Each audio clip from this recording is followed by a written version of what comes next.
la parole de Dieu. Il y eut famine dans le pays. Outre la première famine qui eut lieu du temps d'Abraham. Et Isaac alla vers Abimelech, le roi des Philistins à Guérar. L'Éternel lui apparut et dit, ne descends pas en Égypte. Demeure dans le pays que je te dirai. Séjourne dans ce pays-ci. Je serai avec toi, je te bénirai, car je donnerai toutes ces contrées à toi et à ta postérité, et je tiendrai le serment que j'ai fait à Abraham ton père. Amen. Amen. Amen. Amen. Amen. Seigneur notre Dieu, nous te disons merci. Merci pour ta parole. Amen. Merci pour cette parole que tu nous donnes ce soir. Cette révélation, Seigneur, par laquelle tu veux nous entretenir, par laquelle tu veux nous parler. Père, prends le contrôle maintenant. La Bible dit que la révélation de ta parole est claire et elle donne de l'intelligence aux saints. Amen. Alors donne-nous la révélation de ta parole ce soir. Révèle-nous ta parole. Ta parole, Seigneur, elle puisse nous aider. Elle puisse vraiment nous aider. Le cœur des uns et des autres, pour le cœur de tes enfants, Seigneur, qui sont là ce soir, que cette parole puisse aussi, Seigneur Dieu Tout-Puissant, les toucher. Cette parole soit aussi une sémence dans leur propre vie et que tout soit accompli comme tu le veux. Nous te disons merci, Seigneur, au nom de Jésus. Amen. Amen. Amen. Alors, bien-aimés, nous sommes dans la Genèse. Nous sommes dans la Genèse et vous savez très bien ce que c'est que la Genèse. Mais vous savez toutefois, quand j'ai l'opportunité de prendre la parole, je voudrais toujours rappeler certaines choses. Parce que souvent, on oublie. Et la répétition étant toujours pédagogique, c'est toujours bon de rappeler. Donc voilà, nous sommes dans la Genèse. Et Genèse veut dire commencement de tout. La Genèse de tout. C'est un terme en fait. Quand on parle de la Genèse de tout, on parle du commencement de tout. Et nous avons toujours dit que la Genèse, c'est un mouvement. C'est trois mouvements en fait dans la Genèse. L'étude de la Genèse nous permet de voir trois grands mouvements, qui est le premier mouvement qui est la génération.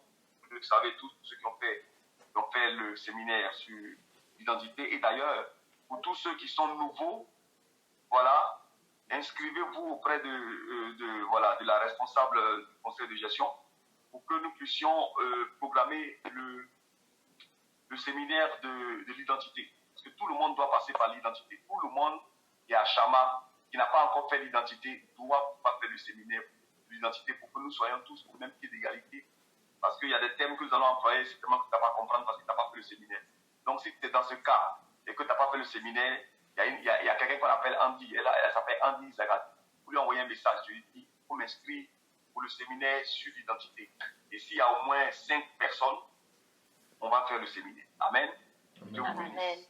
Voilà. Alors donc, génération qui n'est pas la classe d'âge, mais génération qui est le fait de générer. Donc Dieu génère le monde et nous voyons Dieu à l'œuvre. Nous voyons Dieu à l'œuvre. Amen, amen, amen. Nous voyons Dieu à l'œuvre, voilà, dans la création qui dit que ceci soit, que la lumière soit. Donc nous voyons Dieu qui génère le monde. Dieu qui finit de générer le monde le 6e jour, qui crée l'homme, amen, amen, qui crée l'homme, esprit et tout. Et puis après, voilà, dans la suite, vers le chapitre 3 de Genèse, on voit une dégénération de l'homme.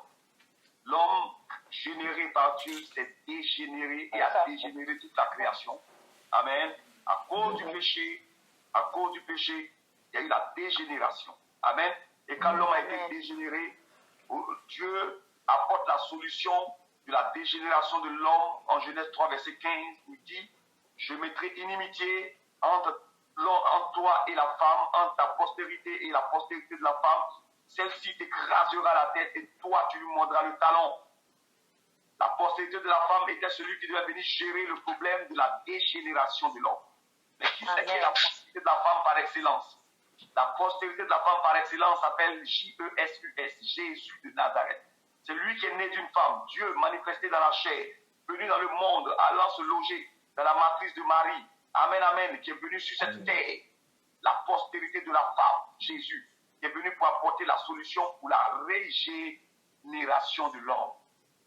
Amen. Et c'est en Jésus que nous sommes régénérés. Amen. Dieu nous régénère. Amen. Amen. Et l'étude de la Genèse nous permet aussi de voir, d'étudier les patriarches. Amen. Et il y a eu 3 grands patriarches dans la Genèse. Il y a le premier grand patriarche qui est le père de la foi, qui est sorti de son Ur natal. Amen. Une contrée idolâtre, une contrée où Dieu n'était pas connu, une contrée où les gens étaient portés vers l'idolâtrie des faux dieux. Il est sorti de Ur. Pourquoi? Parce qu'il a entendu Dieu lui dire de sortir et de partir dans une terre. Amen. Il a entendu Dieu lui parler. Amen. Et il est sorti de sa terre. Il s'appelait Abraham. Cet homme s'appelait Abraham. Amen. Il est sorti de sa terre et Dieu lui a dit, je t'envoie vers une terre inconnue. Amen. Et cet homme n'a pas douté de Dieu. Cet homme n'a pas douté. Cet homme n'a pas douté. On lui a dit, mais qui t'a parlé, Abraham? Qui t'a parlé? Il dit, c'est un Dieu qui m'a parlé. Mais où il est ton Dieu? Amen, amen, amen. Amen. Qui est le Dieu qui t'a parlé? Qui est ce Dieu qui t'a parlé, Abraham, pour que tu laisses tout derrière toi? Que tu abandonnes papa, maman, papa, maman et famille, que tu abandonnes tout le monde et que tu décides de partir vers l'aventure. Abraham avait foi dans la voix qui lui avait parlé. Et il est sorti. Amen. Et cet homme avait une femme, une certaine Saraï. Et cet homme, commençant à se faire vieux, n'avait pas eu de progéniture. Et il a dit à Dieu, voilà Seigneur, tu m'as tout donné, mais je n'ai pas d'héritier. Et c'est Éléazar qui sera mon héritier. Je lui dis non, Éléazar ne sera pas ton héritier. Tu auras un héritier. Amen. Et cet homme-là, il fait la rencontre de Dieu. Il fait la rencontre de Dieu en Genèse 17. Et Dieu lui dit, je suis El Shaddai. Dieu se révèle à lui, il lui donne un nom. Il dit, je suis El Shaddai. Marche devant moi dans l'intégrité. Marche devant moi dans l'intégrité et tu verras ma gloire. Cet homme avait des difficultés pour emporter sa femme aussi. Et Dieu va changer sa réalité. Il va dire quoi? Il va faire en sorte qu'on puisse l'appeler, Abraham, en fait, avec la solution qu'il cherche. Donc, il va changer le nom d'Abraham, il va lui donner le nom de Abraham, qui veut dire père de la multitude. Donc, on va l'appeler père de la multitude. Alors que tout le monde sait dans son entourage que ce monsieur est vieux, il n'a jamais eu d'enfant. Et il s'est fait appeler père de la multitude. Certainement que ce nom a été un sujet de raillerie pour lui. On s'est moqué de lui. Mais ce gars-là même, il veut dire quoi? Un gars qui n'a pas d'enfant, il dit ça fait père de la multitude. Où enfant là? Amen, amen, amen. Amen. Quand Dieu veut changer la vie de quelqu'un, quand Dieu veut changer, je ne sais pas si quelqu'un enregistre ce message. J'enregistre. Aimé Constant, tu es là? Oui. Oui, je suis là. Alléluia, gloire à Dieu, gloire à son nom soit béni. Amen. Alors, bien aimé, quand Dieu veut changer la réalité de quelqu'un, Dieu change. Tu as dit que Dieu change la réalité en changeant le nom de la personne. Le nom de quelqu'un, le nom que tu portes est un nom très important parce que dans le nom peut être en adéquation avec ta destinée. Abraham est devenu Abraham et Saraï est devenue Sarah. Donc, pour que Dieu manifeste sa gloire dans la vie de ces personnes-là, Dieu a changé. Saraï qui devient Sarah. Or, Sarah veut dire princesse. Amen. Princesse. Amen. Amen. Et Abraham devient le père de la multitude. Oh my God. Par la foi, il a porté ce nom. Par la foi, il a porté ce nom, bien-aimé. Dieu lui a dit, porte ce nom. Quel que soit ce que les gens vont te dire, c'est pas grave, porte ce nom. Et chaque fois que les gens appelaient Abraham, en fait, c'était une façon de le bénir. Chaque fois qu'on lui disait Abraham, on lui disait père de la multitude. On le bénissait, père de la multitude, père de la multitude, père de la multitude. Et jusqu'à ce que cette bénédiction se manifeste dans la vie d'Abraham. Amen. Et Dieu l'a visité. Et quand Dieu l'a visité, Dieu lui a donné un fils du nom de Isaac. Amen. Amen. Et Isaac, c'est de lui qu'il s'agit ce soir, en Genèse 26. La Bible nous enseigne qu'il y a eu une famine. Dans le pays où il était, il y avait une famine. La situation économique était délétère, une situation économique peu reluisante, qui imposait que tout le monde aille en Égypte parce que là-bas c'était l'Eldorado. Tout le monde voulait partir en Égypte, tout le monde devait aller en Égypte parce que là, le pays était en famine, la situation économique n'allait pas. Il n'y avait pas de débouchés, il n'y avait pas de travail, il n'y avait pas d'affaires. Alors l'Eldorado, c'était l'Égypte. Tout le monde voyait l'Eldorado. Vous dites, on va y aller, on va aller en Égypte. Comme certainement, je vais parler à quelqu'un, par exemple, qui est dans un territoire et qui pense que l'Eldorado, c'est ailleurs. Vous dites que non, lui veut partir parce qu'on lui a dit que là-bas, il sera béni. Bien aimé, je te dis la vérité. Isaac, au temps de famine, il a voulu aussi penser comme tous les autres. Il a voulu faire comme les autres. Mais au moment où Isaac s'apprêtait à partir en Égypte, parce que là-bas, au moins, il pouvait faire quoi? Au moins, il pouvait relancer son affaire en Égypte. Là-bas, sur le plan économique, la situation était réduisante. Il voulait partir faire comme les autres. Mais bien aimé, quand tu es un enfant de Dieu, tu n'es pas comme les autres. Alléluia. En vérité, amen. Ce qui est vrai pour les autres n'est pas forcément vrai pour toi. Et ce qui est vrai pour toi n'est pas forcément vrai pour les autres. Alléluia. Amen. Et tu vas lui dire quoi? Tu vas lui dire quoi? La Bible nous dit qu'au verset 2, l'Éternel lui a parlé et dit, ne descends pas en Égypte, demeure dans le pays que je te dirai. Demeure dans le pays que je te dirai. Demeure là. Là où tu es, demeure là. Tu n'as pas besoin d'aller en Égypte. Je ne t'autorise pas à aller en Égypte. Tout le monde peut aller en Égypte. Mais toi, tu n'as pas besoin d'aller en Égypte pour être béni. Parce que là où tu te trouves, moi, Dieu, je suis capable de te bénir là. Amen. Amen. Bien-aimé, on t'a dit que l'Eldorado, c'est ailleurs. Tous autant que nous sommes, même quand nous étions en Afrique, on disait que l'Eldorado, c'est l'Europe. On disait, tout le monde pense que venir en Europe, c'est être béni. Mais tu peux venir en Europe et ne pas être béni. Venir en Europe n'est pas une bénédiction. Mais nous, aujourd'hui, je vous dis la vérité, venir en Europe, c'est une grâce que Dieu fait parce qu'il estime que, moi je dis, la bénédiction qui t'a réservée se trouve sur ce territoire. Mais Dieu aussi peut bénir quelqu'un dans le territoire dans lequel il est sans qu'il ait besoin de venir vers l'Eldorado. Est-ce que quelqu'un m'entend? Alors, Amen. Isaac, qui veut aller vers l'Égypte, parce que l'Égypte était la première puissance du monde alors. L'économie était florissante, tout était florissant. Et le pays dans lequel il était dans un pays de famine. Il y avait la famine, il y avait la faim. Il n'y avait plus d'argent. Le business était tombé. Il n'y avait rien. Qu'est-ce qu'on pouvait faire de beau? Donc, il était maintenant normal que le gars, il a cherché d'autres marchés. Il change un peu de position pour aller ailleurs. Mais Dieu lui dit, niet, tu ne bouges pas. Bien aimé, admettons que le gars, il s'était levé pour aller comme ça de son propre chef en Égypte. Peut-être que là-bas encore, il aurait même tout perdu. Nous avons besoin d'une direction, d'une directive divine. En tant qu'enfant de Dieu. Si tu ne sais pas agir sur la base d'une directive divine, tu vas te perdre. Dieu est ta direction. Dieu est notre direction. Ce qui est vrai pour les autres ailleurs n'est pas forcément vrai pour nous. C'est pour ça que nous devons nous en référer à notre Dieu. Quelle est la direction, Seigneur? Quelles sont tes instructions? Dieu a donné les instructions. Il dit, Isaac, tu ne bouges pas. Ne descends pas en Égypte. Tu ne vas pas y aller. Non. Reste là. Reste là dans le pays. Séjourne dans ce pays-ci. Le pays-ci. Séjourne dans ce pays-ci. Il dit, mais attends, mais Seigneur, ce pays-là, mais c'est pas possible. Il y a la famine. Comment peux-tu me dire de séjourner dans un pays dont tu veux me tuer alors? Je n'ai plus d'argent. L'argent manque, Seigneur. Je ne peux plus réaliser mes projets. Je ne peux plus faire ceci, je ne peux plus faire cela. Ma famille est ceci, ma famille manque de tout. J'arrive même pas à payer ma maison parce que le pays est en crise. La situation n'est pas réluisante. Seigneur, je vais aller en Égypte, c'est là-bas la solution. C'est là-bas la solution. Mais Dieu te dit non, la solution pour toi, enfant de Dieu, n'est pas d'aller en Égypte, n'est pas de fuir, mais de rester dans la présence. Là, dans ce territoire que Dieu a déterminé. Amen. Bien aimé, Dieu dit, si la terre est en famine, si la terre est en crise, si le pays est en crise, le royaume des cieux n'est pas en crise. Amen.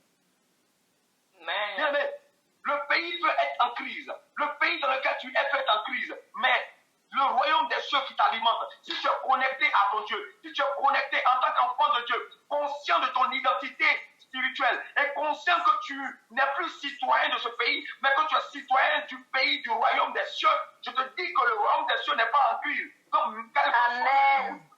même si on dit que ça ne va pas, même si on dit que le pays est en difficulté, mais toi, ta vie sera un oasis de paix et de prospérité. Parce que tu es Amen. au pays, mais tu n'es pas du pays.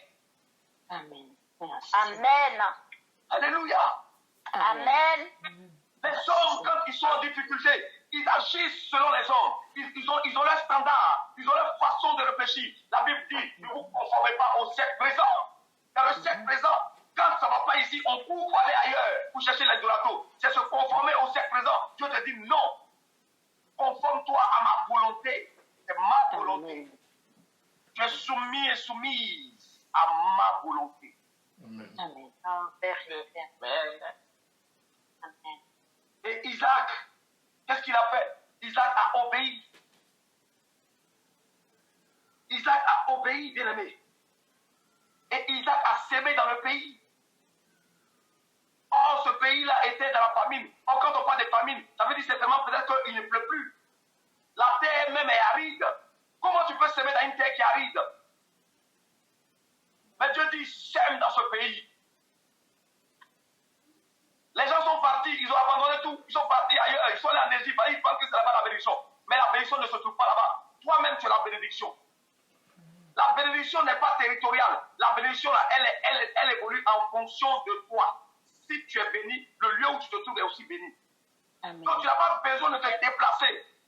Isaac, ne te déplace pas, parce qu'en fait, il y a des gens que Dieu a établis, c'est-à-dire que Dieu a donné des bénédictions territoriales. Tu es obligé d'aller dans un territoire pour que tu sois béni. Il y a des gens comme ça. Mais toi, Isaac, je te dis que tu es porteur d'une alliance. Tu es porteur d'une alliance. Tu es le fils d'Abraham, le père de la foi. Tu es porteur de l'alliance.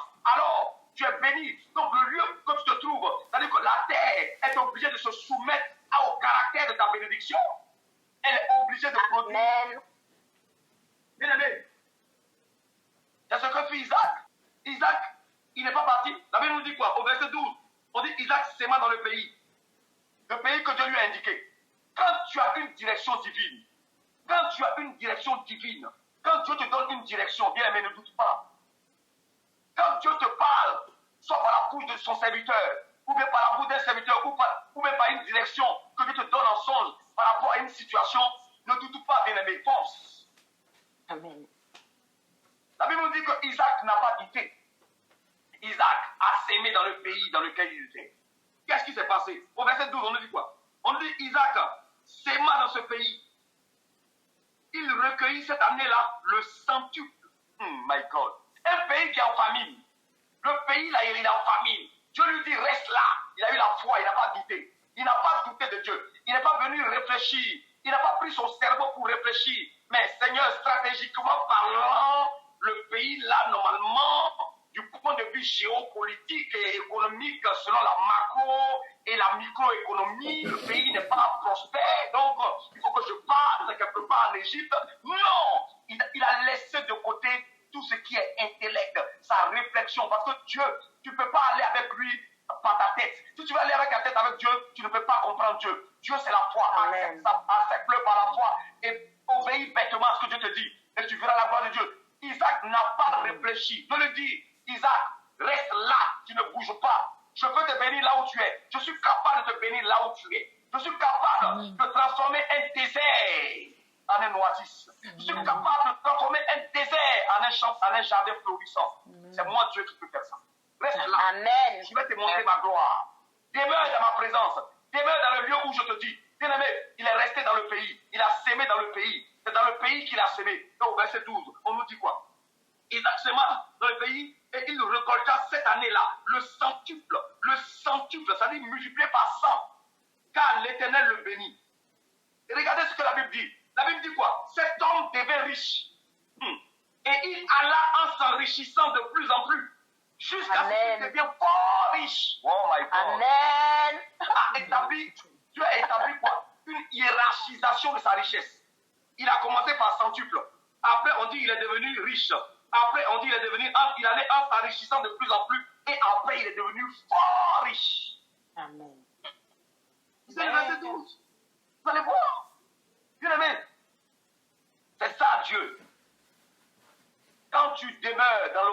présence de Dieu, Dieu est capable de faire de toi ce que toi-même tu n'as pas espéré être.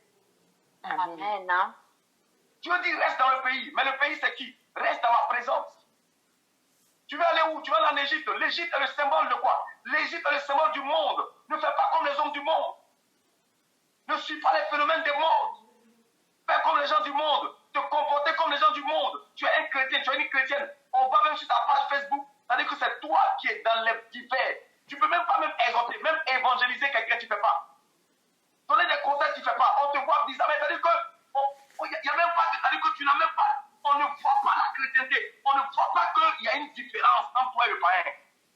Dieu dit, reste dans ma présence. C'est en étant dans la présence de Dieu que Dieu veut faire de toi ce que lui il veut. Si Isaac était allé en Égypte, Dieu n'aurait pas béni. C'est parce que Isaac est resté là où Dieu lui a indiqué. Et le lieu que Dieu te dit, ce soir, la révélation de la parole est claire et elle donne de l'intelligence à ceux qui sont humbles et simples.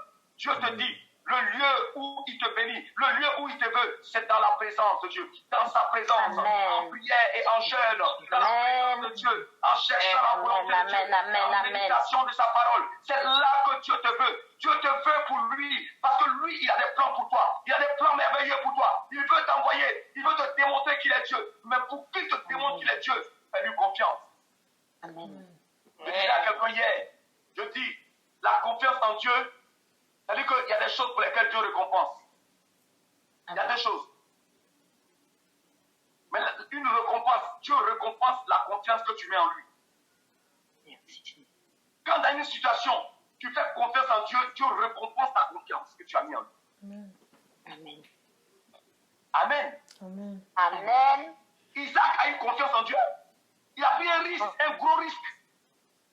On te dit, sème là, c'est comme si le gars écoute, il te reste, c'est-à-dire que la situation est bizarre. Il te reste que 100 euros pour vivre. Dieu te dit, sème les 100 euros. Dans une affaire. Voyez une affaire qui est là. On dit, mais l'affaire n'est pas florissante. Sème dedans. Il a pris un risque. Pourquoi? Parce que c'est Dieu qui lui a dit de tout. Amen. Amen, amen, amen. Amen. Et le gars, il a été béni. Il a été sérieusement béni. Vous comprenez? Vous avez besoin d'une direction de Dieu. Tu as besoin de la direction du Seigneur. Tu as besoin d'une direction pour aller, pour avancer, bien-aimé. Tu as besoin, oh oui, tu as besoin vraiment que Dieu te conduise. Tu as besoin d'une inspiration divine. Amen, amen, amen. Amen. Ce que tu vas faire, si cela n'est pas porté par une inspiration divine, cela ne peut pas aboutir. Je vous donne un autre exemple dans le livre de Luc. Dans le livre de Luc 5, à partir du verset 4. Jésus dit quoi? La Bible nous dit quoi? Lorsqu'il eut cessé de parler, il dit à Simon, Simon avance en pleine eau. Déjà, allons au verset 5, allons au verset 1. Il dit, comme Jésus se trouvait auprès de lac Génézareth, et que la foule se pressait autour de lui pour entendre la parole de Dieu, il vit au bord du lac deux barques. Tous les pêcheurs étaient descendus pour laver leurs filets. Donc, il monta dans l'une de ces barques. Jésus a emprunté la barque d'un des pêcheurs, qui était Simon. Et il le pria de s'éloigner un peu de terre. Puis il s'assit et de la barque, il enseignait la foule. Jésus a utilisé la barque de quelqu'un pour enseigner la foule. Amen.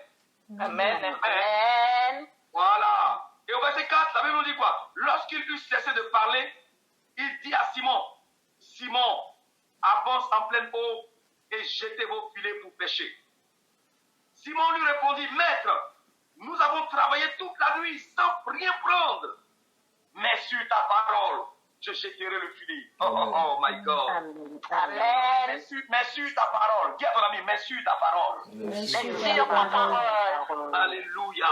Il dit, mais sur ta parole, je jetterai le filet. Et l'ayant jeté, ils prirent une grande quantité de poissons et leur filet se rompait.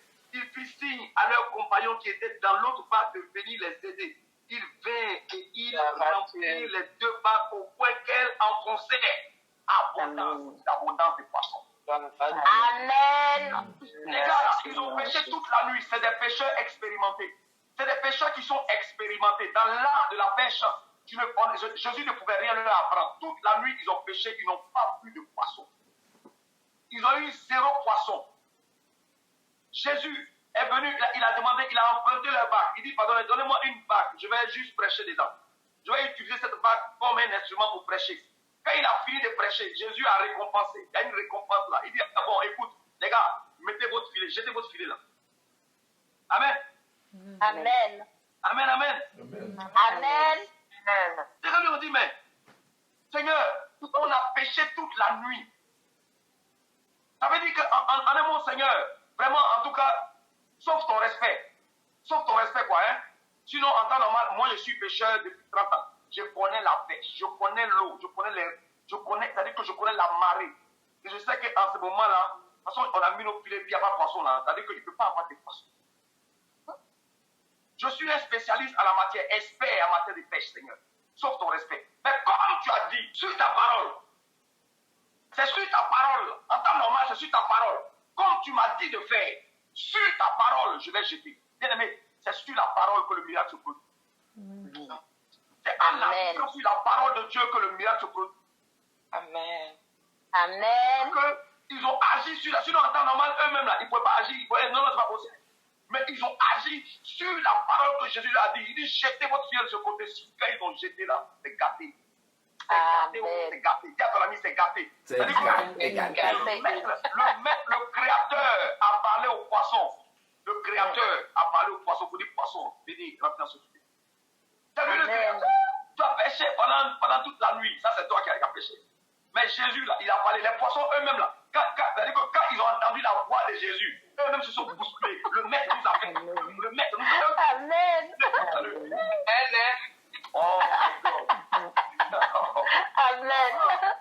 Bien-aimés, ayez foi à la parole de Dieu. Ayez foi en Dieu. Ayez foi en Dieu. Ne doutez pas de la main de Dieu. Ne doutez pas de la main de Dieu. Ne doutez pas de la direction divine que Dieu donne à ta vie. Même si tu ne vois pas le bout du tunnel. Même si la situation semble être difficile. Mais crois Dieu qui te dit qu'il est avec toi. Crois Dieu qui te dit qu'il est avec toi. Crois Dieu qui prend soin de toi et qui saura te lever en temps utile. Crois Dieu. Amen. Amen. Bien-aimé, c'est de ça qu'il s'agit ce soir. Tu as besoin d'une direction divine. Pour prendre une décision, ne te lève pas comme ça pour prendre une décision. Pour prendre une décision, est-ce que tu t'es mis à genoux pour demander, Seigneur, où est la direction? Éternel Jéhovah, toi le Dieu qui montre la direction. Où est la direction? C'est Dieu qui parle. Montre-moi l'instruction. Et quand Dieu te dit, vas-y, mais tu peux aller à fond la caisse parce que tu sais que c'est Dieu qui t'a dit. Amen. Si tu n'as pas vu les fruits d'un premier pas, c'est-à-dire que souvent tu peux y aller et puis tu ne vois pas les choses arriver comme tu l'aurais souhaité. Dieu est en train de te tester pour voir. Amen. Si tu as une foi, tu as une foi constante. Je veux voir si tu as une foi constante ou une foi circonstancielle. Il y a des gens qui ont des foi circonstancielles. Ils ont la foi en fonction des circonstances. Dès que la chose ne va pas dans son sens, c'est fini, il n'a plus la foi. Non. C'est pas comme ça. Il faut croire en Dieu malgré tout. Même si tes yeux n'ont pas encore vu, tes yeux physiques n'ont pas encore vu, crois que la chose se passe. Amen, amen, amen. Amen. C'est la vérité. Crois que la chose se passe et confesse la chose. Confesse ça de ta bouche. La Bible dit que si vous priez, croyez, que vous demandez quelque chose à Dieu, croyez que vous l'avez reçu. Et vous verrez ces choses s'accomplir dans vos vies. Bien-aimé, ne sois pas quelqu'un qui dirige sa propre vie. Laisse Dieu te diriger. Laisse Dieu prendre le contrôle de ta vie. Laisse Dieu te prendre le contrôle. Il y a un chant qui dit, ce n'est plus moi qui vis, alléluia. C'est Jésus qui vit en moi. Ce n'est plus moi qui vis, alléluia. C'est Jésus qui vit en moi. Bien-aimé, si Jésus vit en toi, c'est Jésus qui doit prendre les décisions. Amen. Amen. Jésus ne peut pas vivre en toi et puis toi tu prends des décisions. Vérité. Tu dois lui soumettre. Tu dois soumettre les décisions que tu veux prendre au Saint-Esprit. Saint-Esprit, je veux prendre une décision. Qu'est-ce que toi tu dis? Je veux que toi tu prennes la décision à place. Montre-moi le chemin. Oriente-moi. Amen.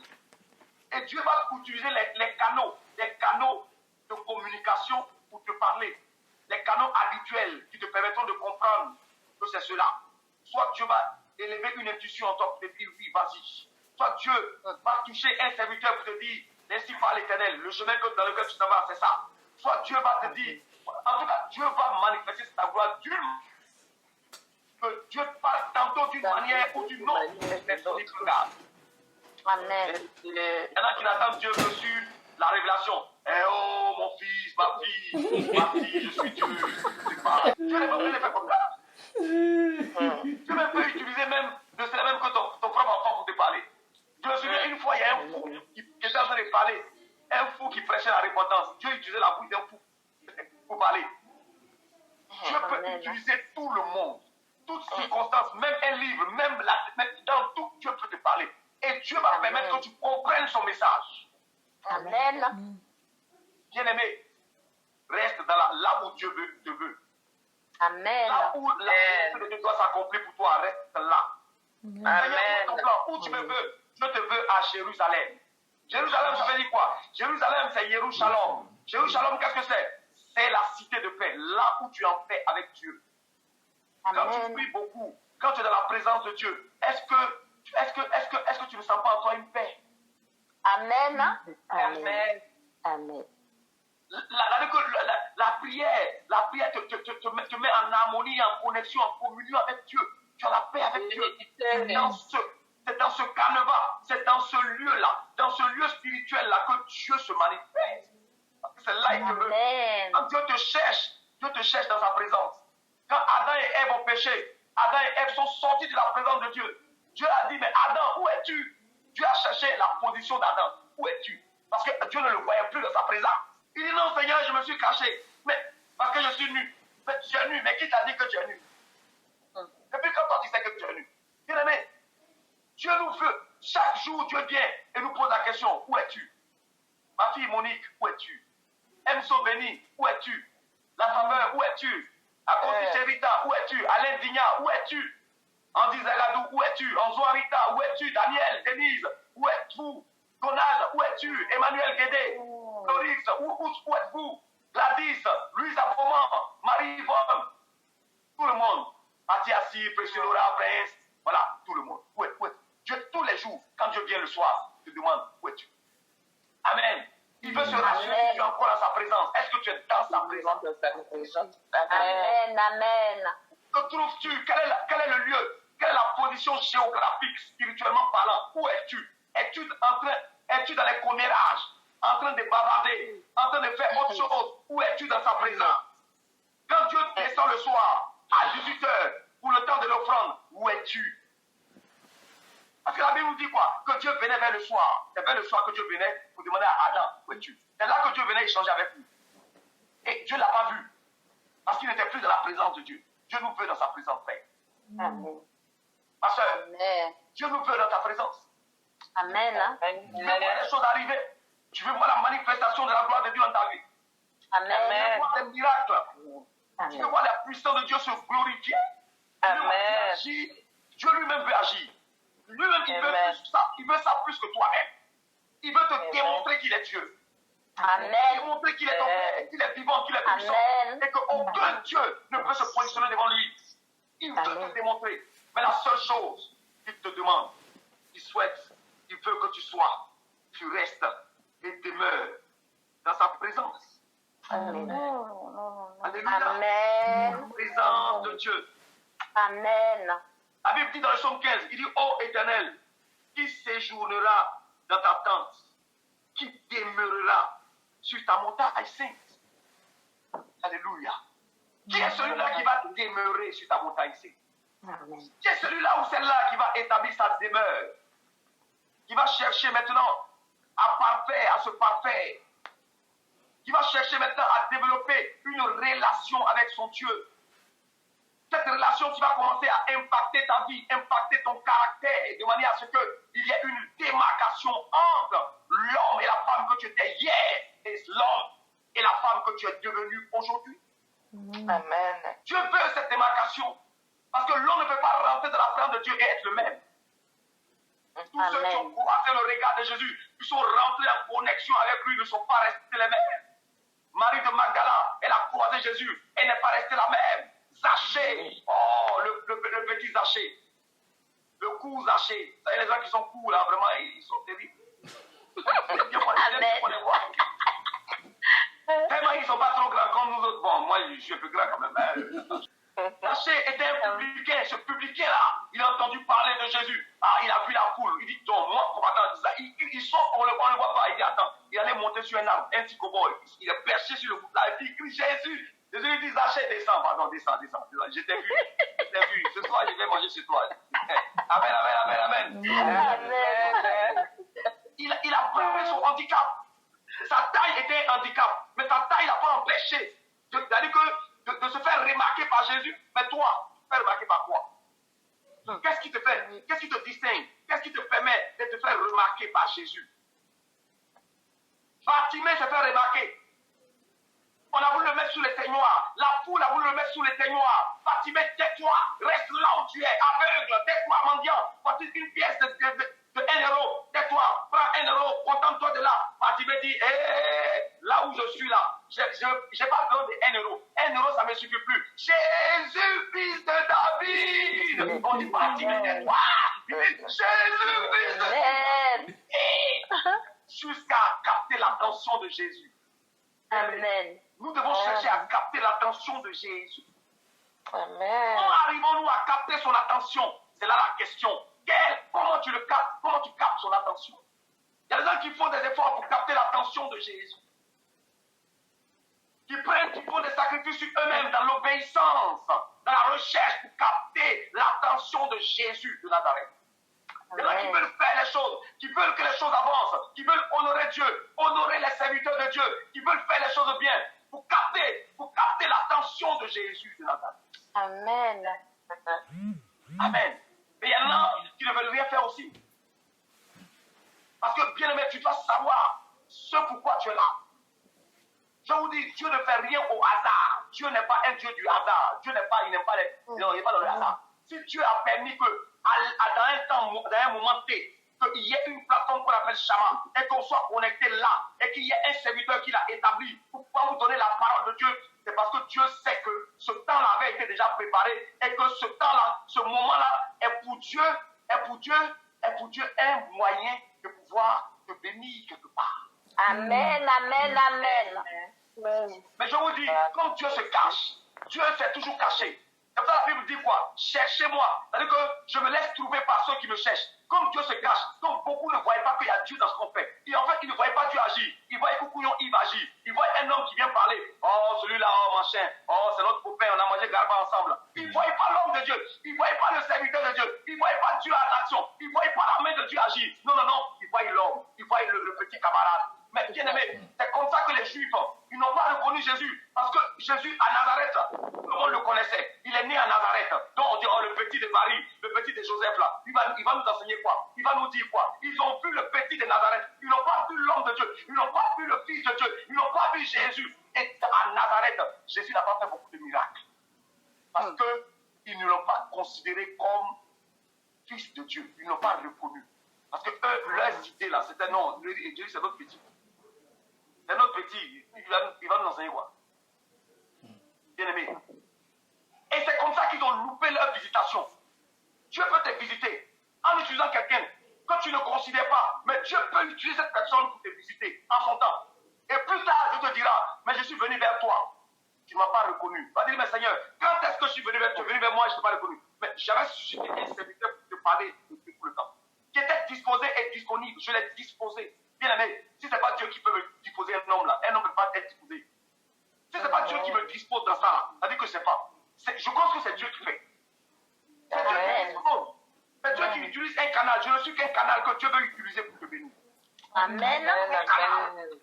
Est-ce que tu as la vision pour comprendre? Est-ce que tu as la révélation pour comprendre ce qui se passe? Amen. Amen. La révélation, qui n'ont même pas demandé à Dieu. Seigneur, mais révèle-nous ce qui se passe là. Révèle-nous ça là. Nous voulons comprendre. Montre-nous où nos yeux comprennent. Amen. Amen. Les gens de Jésus n'ont pas reconnu Jésus. Ils l'ont traité comme tous les noms. Et au pied de la croix, la croix. Voici le centenier qui a élevé sa voix quand il a vu la manifestation des signes. Il dit assurément, cet homme était fils de Dieu. Amen. Assurément. Dieu nous veut dans sa présence. Dieu veut nous ouvrir les yeux pour que nous comprenions ce qui se passe. Tu as besoin d'être dans la présence de Dieu. Tu as besoin d'être dans la présence de Dieu. Tu as besoin d'être dans la présence de Dieu. Tu as besoin de respecter Dieu. Tu as besoin de respecter Dieu. Et Dieu, tu ne le vois pas. Tu le respectes comment? Mais Dieu, tu respectes. Quand tu respectes ce que tu as établi, tu respectes Dieu. Amen. La plus grande hypocrisie des gens, c'est de dire Seigneur, nous t'aimons, nous t'aimons, nous t'aimons. Mais ils n'aimaient pas leur frère. Dieu dit mais à quoi ça sert de me dire que vous m'aimez si vous ne gardez pas mes commandements? Oui. À quoi ça sert? Si vous m'aimez, gardez mes commandements. Si vous m'aimez vraiment, là, le signe par lequel je dois savoir que vous m'aimez, restez dans ma parole. Changez de vie. Changez d'orientation. Je te dis quoi? Il dit plusieurs me diront, Seigneur, n'avons-nous pas fait ceci en ton nom? N'avons-nous pas fait des miracles en ton nom? N'avons-nous pas prêché en ton nom? Je vous dirai ouvertement, je ne vous connais pas. Pourquoi? Parce que vous avez fait confession de quoi? Le don spirituel n'a rien à voir avec ta relation avec Dieu. Le don spirituel n'a rien à voir avec ta relation. Ce qui est primordial, c'est ta relation avec Dieu d'abord. Et puis après, les dons viennent. Il y a des gens qui ont des dons. Il y a des gens qui ont beaucoup de dons. Mais le caractère ne suit pas le don. Oui. Et il y a des scandales partout. Il y a un homme de Dieu du nom de Teddy Jess qui a dit quoi? Seigneur, ne m'amène pas là. C'est-à-dire que n'amène pas mes dons là où mon caractère n'a pas su. Dieu veut modeler notre caractère. Dieu veut changer notre mentalité. À quoi ça sert de dire que tu es chrétien, de venir prier tous les jours et puis tu as une mentalité de païen et de païenne? À quoi ça sert? À qui mens-tu? Tu viens prier sur la plateforme. Mais toi-même, quand tu regardes ta vie, ce que tu étais avant, tu es toujours la femme qui aime pas là. Tu es toujours le gars qui aime pas là. Bon, pour la démarcation, à qui mens-tu? Est-ce qu'à cause de toi, les gens ont envie de servir Dieu? Est-ce que dans ton entourage, on te dit non, celui-là, c'est un homme de Dieu? Tu n'as pas besoin d'ouvrir ta bouche quand on te dit que tu es un homme de Dieu ou tu es une servante de Dieu. Est-ce que tu as prêché par ton comportement? Est-ce que ton comportement est une prédication dans ton entourage? Est-ce qu'à cause de ton comportement simple, les gens peuvent aimer Jésus? Est-ce que tu montres l'image de Jésus? Est-ce que tu amènes les gens à aimer Dieu dans ton attitude? Est-ce que tu es débordant d'amour? Est-ce qu'il y a beaucoup d'amour dans ton cœur? Est-ce que tu fais les choses sincèrement? Est-ce que tu es dans la sincérité? Est-ce que tu n'as pas été contaminé par l'esprit de la France qui est l'esprit d'hypocrisie? Parce que le pays, la France, est le pays le plus hypocrite du monde. La grande hypocrisie. Et tout le monde ici est devenu hypocrite.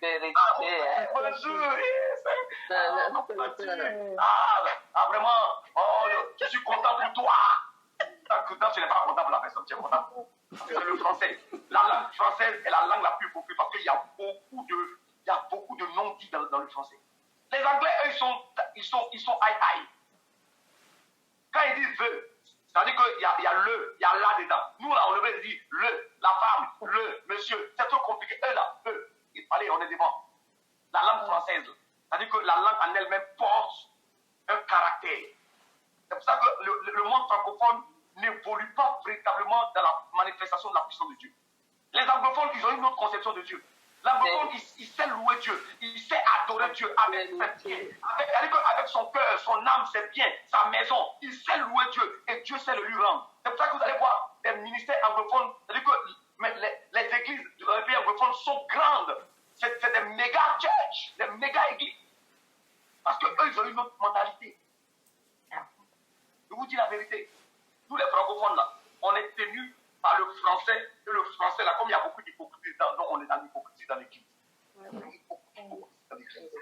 n'aime pas telle personne. Celle-là ne me plaît pas. Machin, c'est comme ça. Et puis, ça dit que ça pavade, ça murmure de part et d'autre. Vous savez qui? Bon. C'est de qui? C'est Jésus. C'est sûr. C'est sûr. Vous aimez Jésus comme ça? Vous murmurez? Vous aimez Jésus?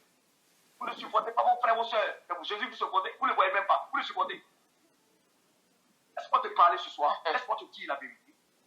Laisse-moi te choquer un peu. Ne sois pas fâché contre moi. Je t'aime, je te dis la vérité. Change de vie, change ton cœur. Change ton cœur.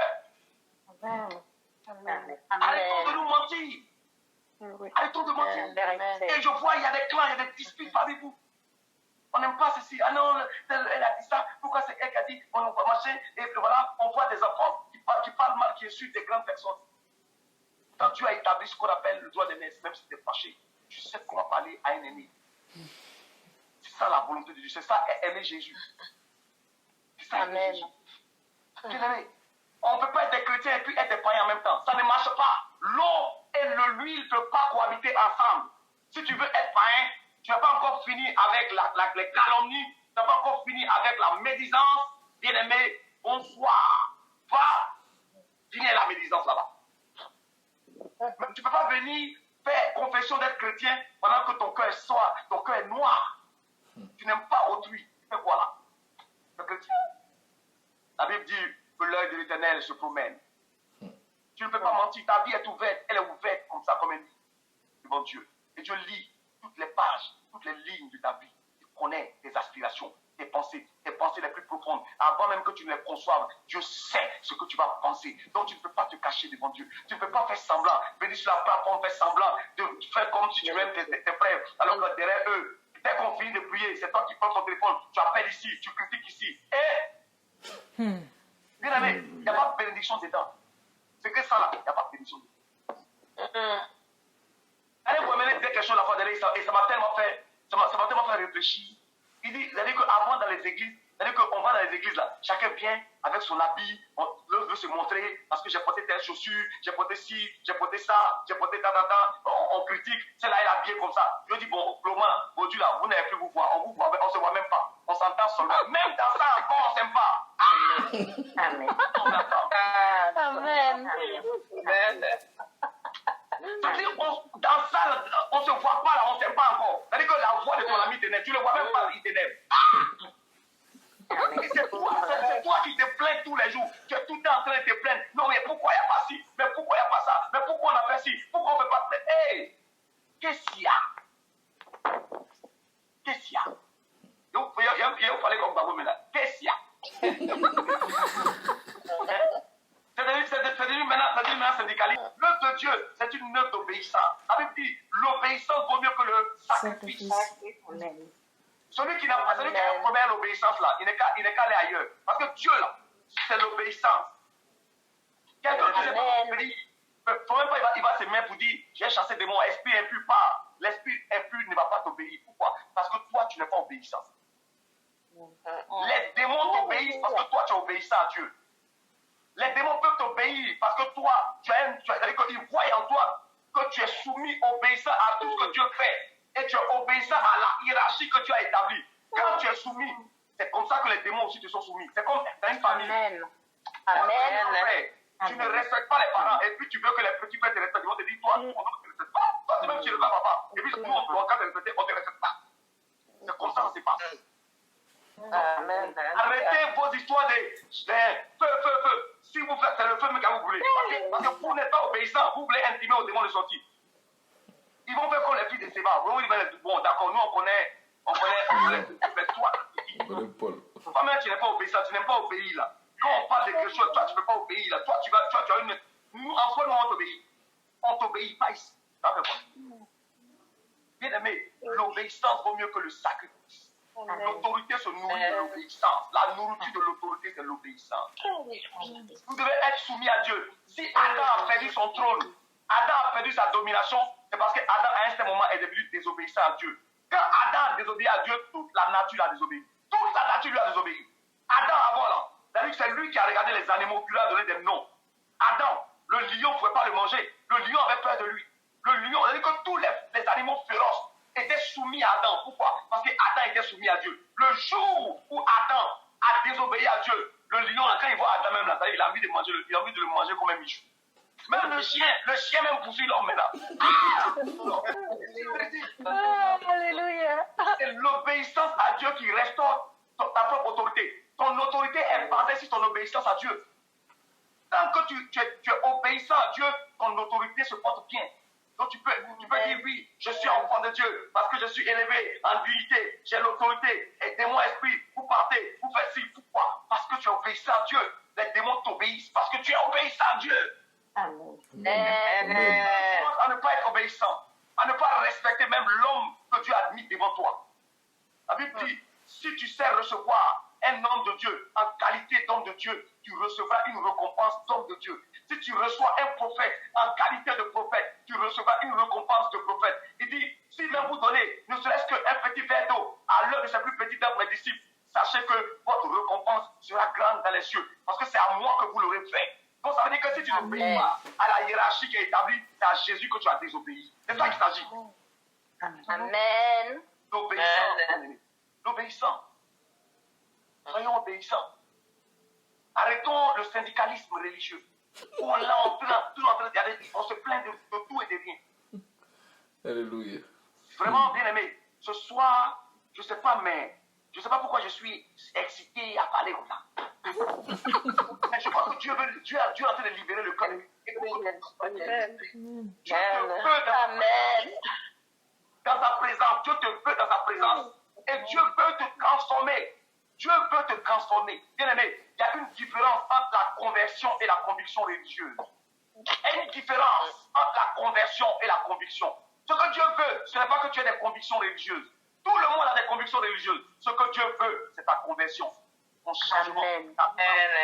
C'est ça que Dieu veut. Sinon, la conviction, là, tout le monde a des convictions religieuses. La conviction n'amène pas. La conviction n'est rien du tout. La conviction ne nous fait rien. Ce qui importe à Dieu, c'est la conversion de ton cœur. Ton cœur est-il converti? Amen. Aimes-tu le Seigneur? Aimes-tu ton prochain? Es-tu prêt pour l'autrui? Il y a des choses que les hommes du monde ne font pas.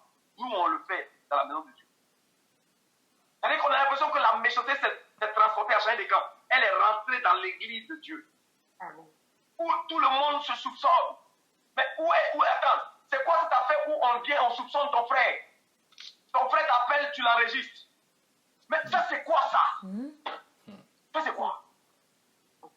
On est dans le soupçon à ce degré. Il dit quand même, on est tellement soupçonneux que même ton frère t'appelle, toi, tu enregistres. Et tu fais écouter aux autres. Ça, c'est quoi ça? Ça, c'est la chrétienté, ça? Vous êtes chrétien? C'est sûr?